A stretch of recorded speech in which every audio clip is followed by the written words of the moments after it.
और SCO summit से बिलावल भुट्टो तो चले गए, लेकिन भारत ने पाकिस्तान को साफ साफ यह संदेश दिया कि रिश्ते सुधारने हो या फिर कारोबार व्यापार की बात करनी हो तो सबसे पहले शरद पार से आतंक को खत्म करना होगा, क्योंकि आतंकवाद किसी भी कीमत पर बर्दाश्त नहीं किया जा सकता। राजौरी में आतंकवादियों के साथ मुठभेड़ में सेना ने आतंकवादियों को ठिकाने लगा दिया, लेकिन आतंकवादियों के आईडी ब्लास्ट में 5 जवान शहीद हो गए। उधर बारामूला में भी आतंकवादियों के साथ सेना की मुठभेड़ शुरू हो गई।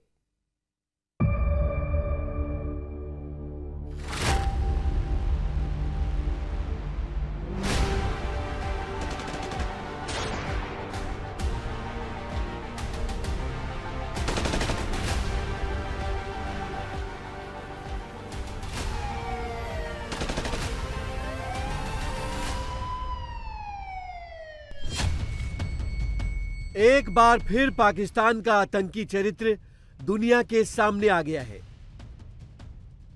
पाक के चेहरे से झूठ का नकाब एक बार फिर उतर गया है। इधर गोवा एससीओ समिट में बिलावल भुट्टो दहशतगर्दी पर विक्टिम कार्ड खेल रहे थे और उधर कश्मीर घाटी में सरहद पार से आए दहशतगर्द बड़ी वारदात को अंजाम देने की फिराक में थे। सेना को खबर मिली थी कि कई आतंकी राजौरी के कांदी इलाके में छिपे हुए हैं। सेना ने पूरे इलाके को घेर लिया। एनकाउंटर शुरू हुआ।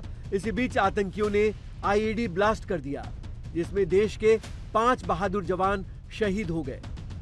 जवाबी कार्रवाई में सेना ने सभी आतंकियों को ठिकाने लगा दिया। भारत ने एक बार फिर बता दिया, आतंकवाद किसी कीमत पर बर्दाश्त नहीं है।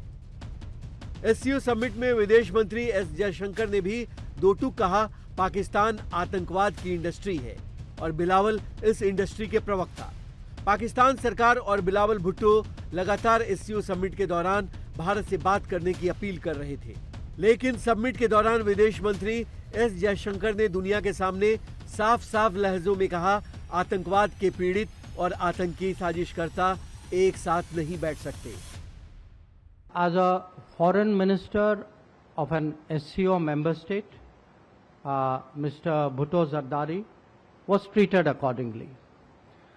As a promoter, justifier, and I'm sorry to say spokesperson of a terrorism industry, which is the mainstay of Pakistan, his positions were called out and they were countered, including at the SCO meeting itself.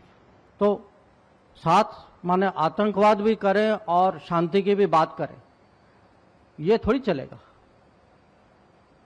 तो इसीलिए मैंने कहा कि उनकी credibility आप देखें, वो तो कुछ भी कह सकते और उस देश का इतिहास इस ये कोई नई बात नहीं। तो आज जो कहते हैं ना, द पुराना प्लेबुक जो है, वो पुराना प्लेबुक एक बार और चल रहा था। लोकेशन अलग था, गोवा था, प्लेबुक वही था, पुराना था।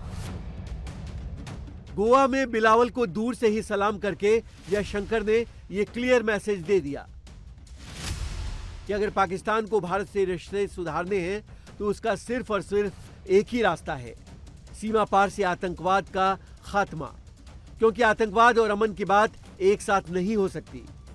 एससीओ बैठक में जयशंकर ने कहा, आतंकवाद का पोषण बंद करना होगा और आतंक के हर रूप से मिलकर सख्ती से निपटना होगा। जब दुनिया कोविड महामारी और इसके असर से जूझ रही थी, तब भी आतंकवाद एक चुनौती बनी हुई थी।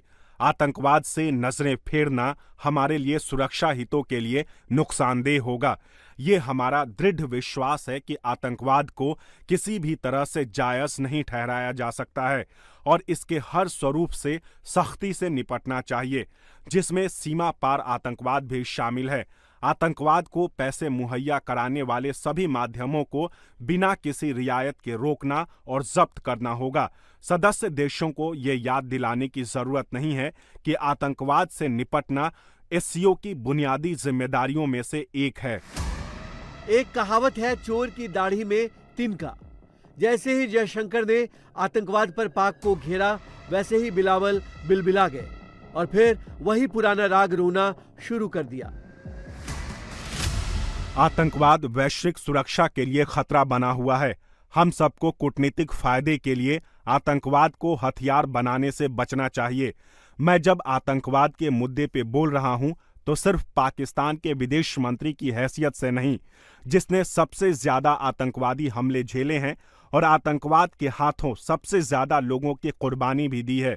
मैं एक ऐसे बेटे की हैसियत से भी कह रहा हूं जिसकी मां की आतंकवादियों ने हत्या कर दी थी।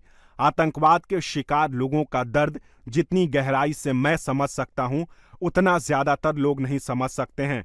मैं और मेरा मुल्क इस समस्या का खात्मा करने के लिए पूरी तरह से प्रतिबद्ध है। इसके लिए न केवल एक व्यापक नजरिया अपनाने की जरूरत है, बल्कि एक साझा दृष्टिकोण भी होना चाहिए। भारत से रिश्ते सुधारने का नाटक करने वाले बिलावल ने अपनी असलियत दिखा ही दी।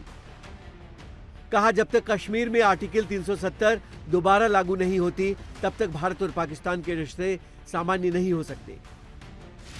जिस तरीके से आज हमारा सलाम किया गया, हम भी अपने यहाँ सिंध में या जब मैं मुल्तान जाता हूँ इसी तरीके से सलाम करते हैं। और मेरे लिए तो एक खुशी की बात था कि हम दोनों एक ही तरीके से एक दूसरे से सलाम कर रहे थे। होस्ट के लिहाज से, चेयर के लिहाज से जो भारत का जिम्मेदारियां था, as far as the CFM is concern, मेरे ख्याल में जयशंकर साहब, डॉक्टर जयशंकर साहब पूरा उतरे इन जिम्मेदारियों के मुताबिक। उन्होंने किसी मौके पे मुझे ये महसूस होने नहीं दिया कि हमारा बायलैटरल इख्तिलाफात की वजह से इस कॉन्फ्रेंस पे कोई असर हो। भारत के अवाम और इनके मीडिया जो भी वो कहे, जो भी उनका पोजीशंस है, द हार्ट ऑफ हार्ट्स हम सब चाहते हैं, वो भी चाहते हैं और हम चाहते हैं कि अमन हो। इस एक एक्शन से इन्होंने अपने बायलैटरल एग्रीमेंट्स को वायलेट किया है, अपना इंटरनेशनल कमिटमेंट्स को वायलेट किया है। हम इस चीज़ को मज़ाहमत करते हैं और वक्त पे एक ऐसा जवाब देंगे कि हमको याद रहेगा।